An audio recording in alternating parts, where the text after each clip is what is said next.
دود ہیں، یہ پابندیاں ہیں، یہ چار دیواری ہیں۔ اور سن لو، جسم میں گوشت کا ایک ٹکڑا ہے، جسم میں گوشت کا ایک ٹکڑا ہے، جب وہ ٹھیک ہو تو سارا جسم ٹھیک ہوتا ہے، اور جب وہ خراب ہو جائے تو سارا جسم خراب ہو جاتا ہے، اور وہ دل ہے۔ دل ٹھیک ہے ساری چیز ٹھیک، دل خراب ہے ساری چیز خراب، پورا جسم برباد۔ اسی لیے آتا ہے نا کہ کسی چیز کے بارے میں اپنے فتویٰ لینا ہو تو دل بہت بڑا مفتی ہے، اپنے دل سے پوچھو۔ جب گناہ کا سوال کیا گیا، گناہ کیا ہے، تو فرمایا جو تیرے دل کے اندر دھڑکن پیدا کرے، کہ اگر لوگوں کو پتہ لگ گیا یہ کیا ہو جائے گا، اپنا دل تجھے بتائے گا، تیرا اپنا ضمیر بول کر بتائے گا کہ یہ کام یہ غلط ہے۔ جو چیز تیرے دل میں کھٹک جائے اس سے بچ جاؤ۔ آپ نے فرمایا یہ دل ٹھیک پورا جسم ٹھیک، یہ دل فاسد ہو گیا تو پورا جسم فاسد ہو جاتا ہے۔ حلال و حرام بالکل دو ٹوک واضح ہیں، ان کے درمیان والے امور سے بچیے اور شریعت کا علم حاصل کیجئے۔ کچھ لوگ کہتے ہیں کہ فلاں مولوی صاحب نے فتویٰ دے دیا، اب سمجھ آ بھی گیا کہ اس کا فتویٰ قرآن اور حدیث سے ٹکرا، کہتا جی ساڑی سر دردی تے نہیں نا، اب اس کا فتویٰ ٹکرا رہا ہے قرآن حدیث سے، مجھے سمجھ آ بھی گیا، لیکن ہم تو اس کا فتویٰ مانیں گے کیونکہ میرے دل کی مرضی اس میں پوری ہوتی ہے۔ جو چیز واضح ہو جائے حلال اور حرام، اس کے درمیان والے امور سے اپنے آپ کو بچائیے۔ اس سود خوری کے نقصانات کیا ہے؟ اس سے انسان کی زندگی، مسلمانوں کا معاشرہ، اس انسانی معاشرے پر کیا چیزیں واقع ہوتی ہیں؟ سود خور کی طبیعت میں بخل، کنجوسی، سخت دلی، مال کی بندگی اور مادیت کی ہوس بھر جاتی ہے۔ سود خور، سود لینے والا کیا خیال ہے دل کا سخی ہوتا ہے؟ وہ دل کا سخی نہیں ہوتا، وہ تو بنیا ہوتا ہے، بنیا گن گن کے رکھتا ہے، اتنے کم ہو گئے اتنے زیادہ ہو گئے، اتنے کم ہو گئے اتنے زیادہ ہو گئے۔ مسلمان دل کا سخی ہوا کرتا ہے، مسلمان کا سینہ کھلا ہوا کرتا ہے، مسلمان سکون کی نیند سویا کرتا ہے، اور سود خور بخیل ہو جاتا ہے، کنجوس ہو جاتا ہے، مال کی بندگی اس کو سب کچھ کروا دیتی ہے۔ جب اس کا مقصود ہی مال کو بڑھانا ہے، وہ کسی بھی صورت میں ہو، تو پھر اس کے دل میں اللہ کی بندگی ختم ہو کر مال کی بندگی آ جاتی ہے، وہ پیسے کے لیے سب کچھ کرنے پر تیار ہو جاتا ہے۔ اور یہ گندے اوصاف سود خور کے دل میں رچ بس جاتے ہیں، وہ حرام کھانے کی بنا پر۔ مسلمان کی کیفیت یہ نہیں ہوتی، بلکہ مسلمان اپنے بھائیوں پر رحم کرتا ہے، مسلمان اس کا سینہ اپنے بھائی کے لیے وہی چیز پسند کرتا ہے جو وہ اپنے لیے پسند کرتا ہے۔ ارے مسلمان تو بہت دور کی بات ہے، ایک مسلمان کا پڑوسی اگر کافر بھی ہو وہ اس کے ساتھ بھی اچھا سلوک کرتا ہے، اس کی طبیعت میں اتنی فراخی ہوتی ہے۔ عمر بن عبدالعزیز رحمہ اللہ کے بارے میں آتا ہے، ان کے پڑوس میں ایک یہودی آباد تھا، تو کسی نے کہا کہ یہ مکان اپنا بیچ دو۔ اس یہودی سے کہا ہاں 2000 درہم کا یہ مکان میں بیچتا ہوں۔ تو خریدنے والے نے کہا کہ اس کی قیمت تو 2000 درہم نہیں ہے، یہ تو 1000 درہم کی مالیت ہے اس مکان کی، تم 2 کیوں مانگ رہے ہو؟ کہا 1000 درہم مکان کی قیمت ہے اور 1000 درہم عمر بن عبدالعزیز کے پڑوس کی قیمت ہے۔ یہ وہ آدمی ہے جس کے پڑوس میں رہتا ہوں، خوشی آتی ہے اپنے بچوں کو پہناتا ہے تو میرے بچوں کو بھی پہناتا ہے، کھانے کو آتا ہے اپنے گھر میں اپنے بچوں کو کھلاتا ہے تو پڑوسی کا حق بھی ادا کرتا ہے۔ لیکن کیا خیال ہے سود خور کی یہ کیفیت ہے؟ سود خور دعائیں کرتا ہے اللہ کرے کسی غریب کا باپ مرے، کیوں؟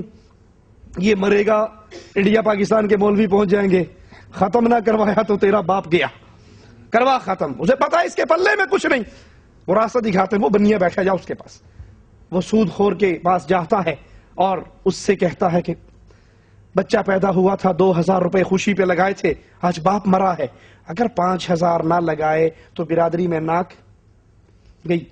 یہ ناک اتنی لمبی ہو گئی مسلمانوں کی، اللہ رحم فرمائے، کہ ہر مسئلے میں ناک کٹنے کا ڈر ہے۔ اسلام جانے کا کوئی ڈر نہیں، سنت جانے کا کوئی ڈر نہیں، اللہ کی ناراضگی کا کوئی ڈر نہیں، رسول اللہ کی دشمنی کا کوئی ڈر نہیں، یہ ڈر ہے کہ ناک نہ کٹے، معاشرے کے اندر میری عزت، میری جھوٹی عزت، میرا جھوٹا وقار برقرار رہے۔ اور یاد کر لو یہ منہج ابو بکر صدیق کا نہیں ہے، بلکہ یہ منہج ابو طالب کا ہے، اس کو بھی ناک کی فکر تھی، اس نے بھی کہا تھا اخترت النار علی العار، میں ناک نہیں کٹوا سکتا، جہنم برداشت کر لوں گا۔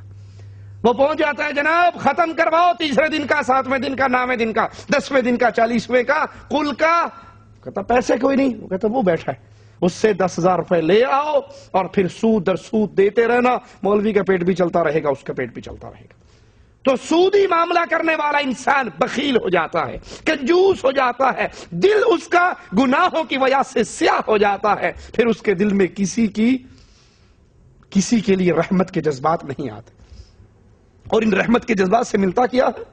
حدیث میں آتا ہے ایک شخص مالدار تھا، خوشحال تھا، وہ لوگوں کو قرضہ دیا کرتا تھا، اور جب اس کے کرندے مقروض کے پاس جا کر اس کی تاریخ پہ پیسے مانگتے کہ قرضہ واپس کرو، اور اگر کوئی قرضدار یہ کہہ دیتا کہ اس مہینے گنجائش نہیں ہے، میں بعد میں دوں گا، اور یہ آ کر رپورٹ کرتے مال والے کو کہ جس سے قرضہ لینا تھا ہم اس کے دروازے پہ گئے ہیں، اس نے ہمیں نہیں دیا، اس نے کہا میرے پاس گنجائش نہیں، وہ کہتا چھوڑ دو، اس کو مہلت دے دو، ہو سکتا ہے بیچارے کے پاس نہ ہو سکتا ہے یہ واقعی کمزور ہو، اس کو معاف کر دو، جب اس کے پاس ہوگا تو لوٹا دے گا۔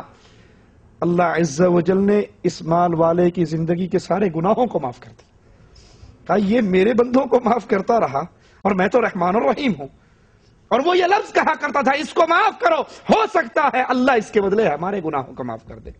کیا سودی معاملہ کرنے والے کے دل میں یہ جذبہ آ سکتا ہے؟ وہ کہے گا اس کے پاس نہیں ہے، ٹھیک ہے، اسے گو 10% اور۔ گاڑی لینے والے نے اس مہینے کی بینک کی قسط ادا نہیں کی، مکان بنانے والے نے قسط ادا نہیں کی، تو بینک اس کے ساتھ، وہ سودی کاروبار کرنے والے اس کے ساتھ رحمت کا معاملہ نہیں کرتے، بلکہ اس پہ اور پرسنٹیج چڑھ جاتی ہے، اور اس کے اوپر پلنٹی لگ جاتی ہے، اور جرمانہ لگ جاتا ہے۔ وہ پلنٹی، وہ جرمانہ، وہ سود کا نام بدلا گیا ہے، حقیقت میں وہ سود ہے جو ہر مہلت لیٹ ہونے کی وجہ سے اس کے اوپر چڑھتی رہتی۔